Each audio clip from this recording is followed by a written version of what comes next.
CBN News. Thanks, Abigail, and we're so grateful for his service, and it sounds like everybody who worked for him is going to miss him very much. Well, still ahead, the multi-platinum artist who sold nearly 20 million albums across 30 years. And now Michael W. Smith is thinking about passing the torch to the next generation.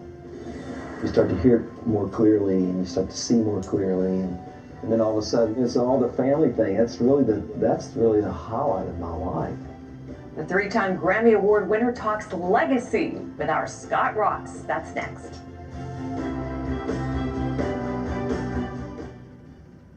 Let's take a look at some numbers. 4 out of 5 people who have a stroke, their first symptom is a stroke. 80% of all strokes and heart disease, preventable. And $149 is all it takes to get screened and help take control of your health.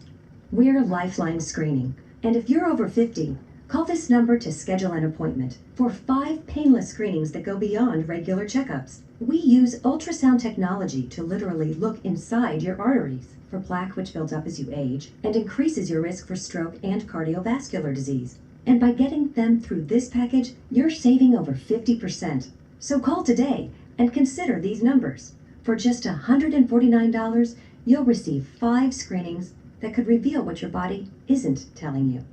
And I'm going to tell you that's the best $150 I've ever spent in my life. Lifeline Screening, the power of prevention. Call now to learn more. Did you know that a dirty CPAP system could make you sick? If you knew what could be growing in your mask and hose, it would keep you up at night. Now, SoClean.com has released the world's first automated hands-free CPAP cleaner and sanitizer. With its patented design, SoClean is fast, effective, and hands-free, killing 99.9% of all CPAP germs and bacteria. Try SoClean now through this special TV offer, risk-free for 30 days. Just call 800-619-7129. The SoClean works, and it's a really effective product, and I couldn't believe how easy it was to use. SoClean works on all popular CPAP machines and masks, destroying CPAP germs and bacteria without the daily hassle of washing your system by hand. Just place your mask in, close the lid, and walk away. Voila! Sanitized and ready to use. Try SoClean risk-free for 30 days. This is a limited time offer. Call now, 800-619-7129, or visit SoClean.com today.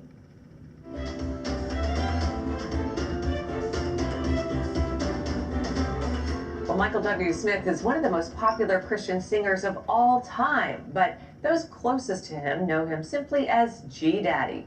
The award-winning artist has 14 grandchildren, with one more on the way, so it's no surprise that his latest project is one focused on the newest generation. Recently, he and his son Tyler sat down with our Scott Ross to talk about Lullaby and their legacy. For well more than 30 years, Michael W. Smith has been writing some of the best-known, best-loved songs in Christian music. Despite huge success and popularity, he's known for being a down-to-earth family man. I talked to Michael and his son Tyler at the Smith farm near Nashville about their family, careers, legacy, and their newest joint project, an album, Lullaby, and a book, Nighty-Night and Good Night. We're just trying to get kids to go to sleep. But you got to come up with something. I mean, Mike Naraki was a big part of this project for us, and Mike was Larry the Cucumber, VeggieTales. Okay. And I think there's something really sacred about those final few minutes before your kids go to sleep. That you're instilling something in them. I'm praying that's going to come into the homes of just unbelievers, and we're going to see a lot of people saved through it. Yeah. Sleep through the night, no need to fear. Jesus is here, rest little one, safe in my love, no more crying. As to his own career, Smitty, as he's called, knows a bit about handling success. He sold 18 million albums, received countless Dove and Grammy Awards, and even starred in a few films. The kind of high profile you have had for how many years now? Do you have any idea? I started touring with Amy Grant in '82. Is that right? So 36, going on 37 years. Wow.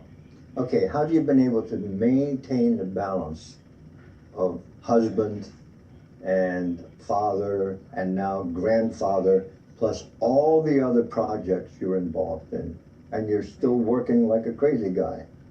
I just remember Deb and I talking at the very beginning, when the success started taking off. You know, we cannot afford to be a casualty.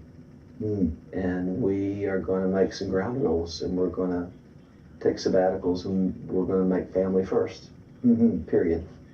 And we're not going to let anything jeopardize that. And we said that was rule one, and we've stayed with that rule. And Tyler, you're a recipient of that Yes. priority. Yeah, absolutely. And I think part of what helped was he would take us with him on the road, and he would take us. You know, I have a lot of memories of being on tour with him, and Especially in the summer. Yeah, They love absolutely. being on the bus. I love being on the bus. Jumping in the bus. we did love it. Flipping and tripping, and they just thought the bus was the greatest thing. Part of the traps that you've been able to avoid throughout the years, that must have been, you know, the money, sex, power are the three biggies. Yeah. And take out so many artists, as you say, casualty. Yeah. I've survived success. Well, that's good.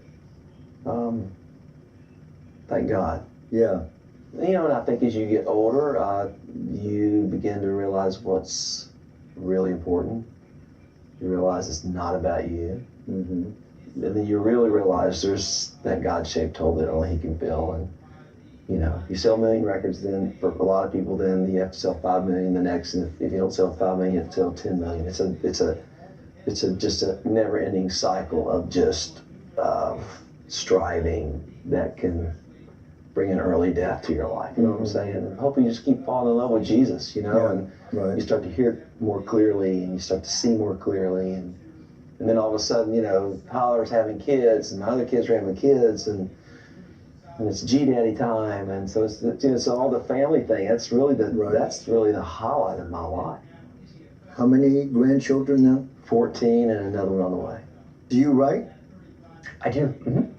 Are you following in his footsteps in that way? You know, I say I'm walking in his footsteps. I'm partially walking in his footsteps. I think I have 1 foot in the music industry and 1 foot in the film industry. So I'm writing a lot of music for film right now, actually, is kind of the primary focus for me currently.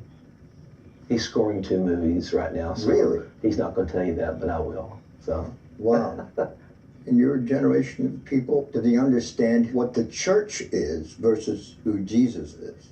And there's a clear distinction. There is absolutely. And I think that's a lot of what has turned off a lot of people in my generation is it's always a problem with the church or someone in the church or somebody who, you know, treated them badly. But they've missed Jesus and all of that, you know, and they haven't met him. So he's been misrepresented on so many levels. That's what bugs the heck out of me. One of Michael's role models and close friends was Billy Graham, whose death has sharpened Michael's focus on his own legacy. It was hard for me. It was hard and beautiful at the same time. You know, I cried for a week. I just couldn't. Matter of fact, I keep crying from time to time. I miss him because he really was a great friend, and spent a lot of time with him in his home over the years, you know. I think something was passed on to me.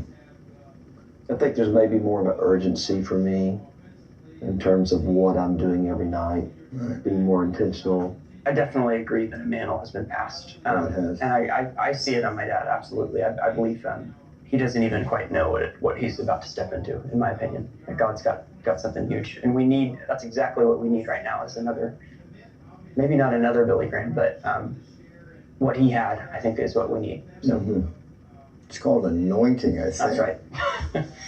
Well, if some of that is passed on, I just I hold it lightly. Yeah. But it's an honor. I'll do whatever I'm called to do to finish this race. You're safe here in my love.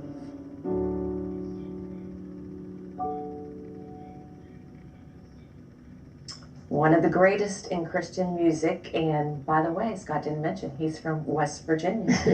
You know, I had to mention that. Yeah, put it on plug with it. Michael W. Smith's Lullaby, here it is available wherever music is sold. And when you're checking out, don't forget the book. This looks amazing for kids. Nighty-Night and Good Night. You can get a copy in stores nationwide. And I know this is going to be sweet. And I love what he said to Scott at the beginning. He's like, I'm just looking for a way to put the kids to sleep, you know. But wow, what a great talent and a great heart. And very humble, and that's the mark of greatness. Is he just gives glory to the Lord. Yeah, so humble. Well, so I tell you, these grandchildren, I've got 14 of them. I've got 14 great grandchildren. So you guys are in a race. You and Michael W. Smith are in a race now. I think I've exceeded him right now. Oh, you've got 14 great. Great. Oh, you 14 okay? Grandchildren, 14 great grandchildren. You win. And more on the way, baby. I mean, more on the way. All right. Be fruitful and multiply. Well, coming up, time to tackle your emails. One viewer writes, is it okay for me to take medication for schizophrenia while I wait for God's healing? Get ready for another round of your questions, honest answers, later on today's 700 Club.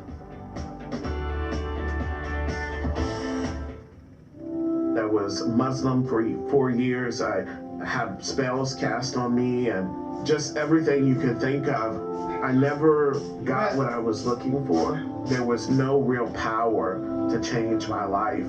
I had tried everything. It just came to a point where it was like, you know what? I don't want to do this anymore. The little old lady at the church, she